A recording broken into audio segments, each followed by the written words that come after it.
Well, I did want to share a little testimony because, as you know, I went to Korea and I was so grateful to be there. So let me share just a few pictures from Korea. It's very interesting. I didn't figure out how to reverse the image on this yet, but you know, the ministry that I'm involved with, the international students, we generally meet students at an airport with a sign welcoming them with their name.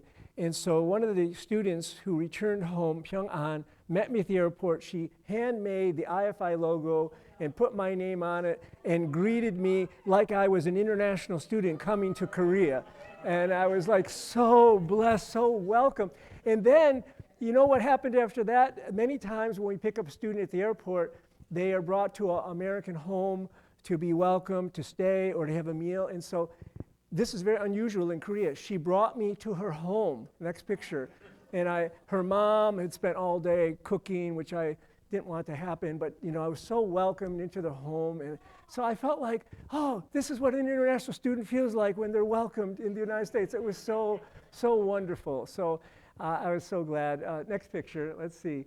So I was meeting other people in Korea who also had a heart and a burden to serve international students in Korea.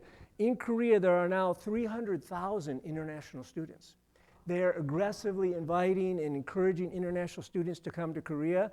And one of my roles now is to stimulate work and service to international students in other countries. That's why I went to Korea. And so this woman here, besides Pyongan, is working with international students in Seoul.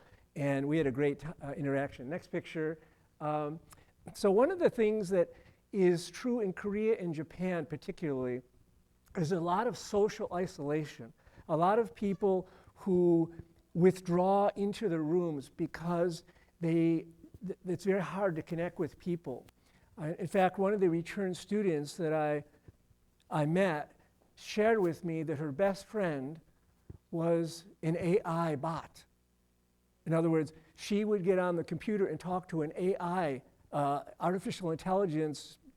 I can't call it a person. What is it? It's a bot. It's a chat bot, okay?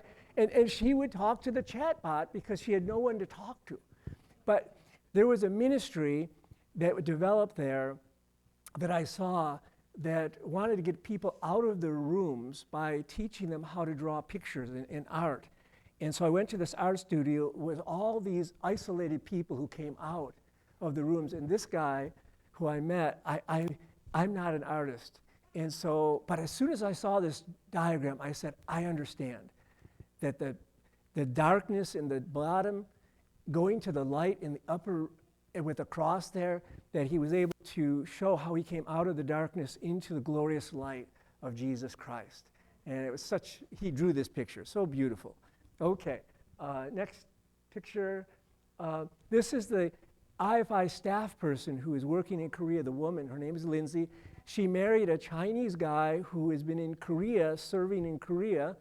And so I just had a wonderful time together with them and really felt God gave me an opportunity to speak. They only got married within the last year. Shortly after getting married, she became pregnant, so now they're getting ready for a baby. So a lot of changes going on in their lives. It was so good for me to spend time with them and to encourage them. Oh, by the way, this place we're standing in front of is the most famous bread shop in Korea. People travel from all over. They line up for hours to go inside and buy bread in this bread shop. And my hotel was right next to this bread shop. Every day I ate bread from this bread shop. It was so good. Okay, next picture.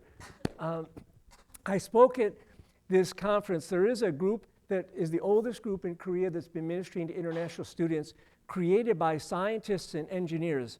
It's called SEM, Science and Engineers Ministering. And I was able to speak at that conference. This is the president of that conference, of that association, and it was a really great time for me to share with them. I think that's the last picture. Oh, okay. I don't know.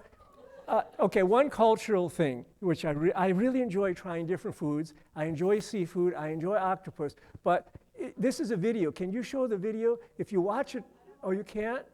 Oh, can't show the video. Okay. Well, anyway, those things in the middle, they move. They wiggle, and They do cook it, but it's the first time I had that. It's called abalone fish. Yeah, anyway, so it was a very special treat for me. Sometime I'll show you the video of it moving, you know. Sorry. Okay, I think that's it. I'll share more in the future about my trip, but I want to get us into God's Word, okay?